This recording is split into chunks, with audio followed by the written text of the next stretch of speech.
thank you all very much, and thank the press for being here. We're going to go private now. Mr. President, if Americans are still in Afghanistan after the deadline, what would you do? Thank you, guys.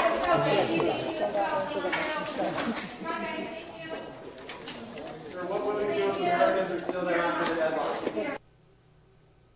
No, there's nothing wrong with our audio. That was them cutting off the President of the United States' microphone as he tried to answer a question about Afghanistan. For the first time, I might add, we have a man who is President of the United States of America. It's been going on a week now. The only questions he's answered are in a sit-down, heavily edited interview with George Stephanopoulos. To say we don't have leadership would be the understatement of the century. Joining me now, founder of the Media Action Network, friend of mine, Ken LaCorte, and LaCorte News, I should mention. Ken, I try not to be, and I'm a huge partisan. I don't pretend to be otherwise. I'm not some journalist. I don't have a way to put it into words what we're seeing. We don't have any leadership at all right now in the United States. I'm ready for President Kamala Harris. We can't have this. Well, careful what you wish for there, because leadership taking you in the wrong direction is probably better than a baffled guy not taking you down that path as much. I mean, the only bright spot in this right now is that the legacy media is actually stepping up to the job a little bit. This is the first time we've seen any indication of this in the past 5 to 6 years, of the legacy media actually treating something fairly. Both their reporting on the ground in Afghanistan, which has been generally pretty good. And I think that the administration, after watching basically the press be complete lapdogs to any Democrat and a complete attack dog to any Republican over the past, since slightly before Trump, I'll say maybe 2 to 3 years before Trump, where things got really, really partisan in the overall press corps, they're actually asking questions that they might have asked any other president. So that's kind of the only bright side out of the baffledness of the president, and out of just kind of the terrible decisions that they've made in this drawback. And I guess we can only also be thankful that there are, only a relative small number of deaths so far, but this has been just a nightmare for people on the ground there, for Americans, for Afghans who fought and worked with us and actually tried to save their country, and for American leadership who's going to trust us now for the next certainly handful of years. Ken, I'm going to try to do the best I can with you to focus on just the political angle of that tonight. Not that this is a political problem. I realize we have dead service members and there are bigger fish to fry, but just I've been fascinated by this from a political standpoint from the Biden administration, because I realize there's no love of country. I'm not going to sit and act like there is. So there's no love of country up there. They clearly thought there was going to be a political win in here somewhere. How did they miscalculate this so badly that they thought this could result in any kind of a political win at all? I don't understand what the thinking was. Well, I think the first thing wasn't a political miscalculation. It was just a strategic miscalculation. I think that they felt that they could have gotten the last troops out of Afghanistan.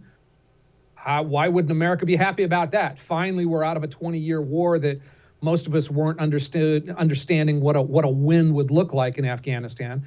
And I think that to this extent, I don't put exclusive blame on the president, but you undoubtedly had military leaders, State Department leaders, NSA and spook type, all the intelligence agencies must have come to the conclusion that, look, we put $86 billion into these guys. They don't have to fight hard for their country, but if they at least last 90 days, then who cares, right? We all knew that Afghan was going to fall to the Taliban. That was something that was clear. I think Trump understood that. We've all understood that we've tried our best to get this country to be a normal place and failed, spending billions of dollars, lives, and time.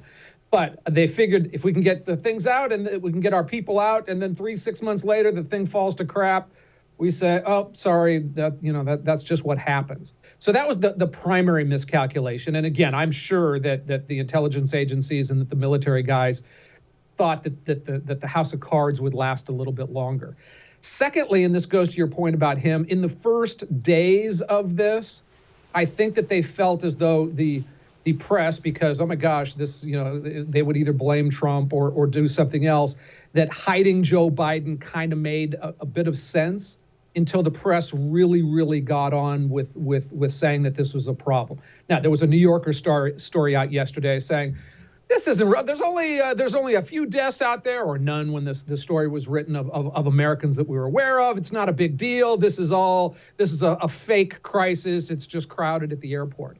Had they been able to spin the entire press corps into doing that a week and a half ago, then their strategy might have changed. But now, what do you do when you're the powers behind Joe Biden, which is not Kamala? It's the chief of staff. It's others up there. Biden can't really. He's not the most articulate guy these days. He went out there and he might create as many or more problems than he brings if he goes and says something high profile in an open press conference, and so they got a problem.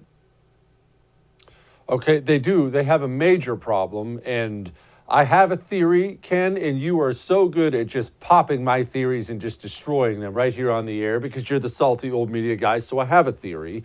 I don't have any inside knowledge of this. I should put that out there. This is purely something I came up with on my own.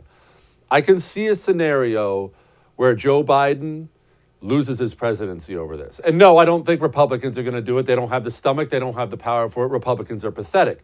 Communists, however, do not play games with these kinds of things. They've never loved having Joe Biden there. They must have some kind of a scapegoat for this entire thing. They're coming up against a bloodbath of a midterm for them anyway. Someone's head has to roll. Those are the rules, Ken. Why not lop off the head of the guy who has a half-functional one anyway, get in the woman you actually like, Obama's woman, and call it a day? I could completely see Democrats giving Joe Biden the heave-ho out of this. I think that I think that you make a very good point. There are a whole lot of lefter than Joe Biden serious Democrats who would love to see him out of the way and Kamala Harris as president. Fortunately for Biden, that is probably not include his entire inner circle. And these are the people with the power on the federal level at this point. Again, it's the chief of staff. It's a few important positions. It's probably some people we don't even know their names are the ones that are really running this. If he loses, those guys are all smoked. I mean that's the good news for somebody who would prefer a befuddled, somewhat moderate Democrat versus she's not befuddled, but she's certainly not brighter. So whatever she is, anybody. So the people who would prefer to see Biden as president are the ones with their hands on the power in the White House. But I think that definitely you will see in the next 12 months, whether it's this issue or whether it's other. I mean, he's not getting better, right? I mean, God bless any old person who is slowly going through dementia, and I've experienced that, secondhand. He's not going to get better and all of a sudden get a lot sharper. He has some days that are better than others. He has some days that are pretty worse. He is going to do OMG embarrassing statements out there, certainly over the next 12 to 18 months. And I definitely think that the leftists in Congress and behind the scenes will try to invoke a 25th Amendment. They already teased it ahead of time. And I agree with you. I don't know whether this will be the breaking issue or whether it's him having some really, really troubling speeches or statements in the future, which, I think is likely to come. Hey, thanks so much for watching The First on YouTube. If you liked what you saw, go ahead and like and subscribe. You heard me. Like it, subscribe. You'll get a lot more of it and a lot more of me. Thanks.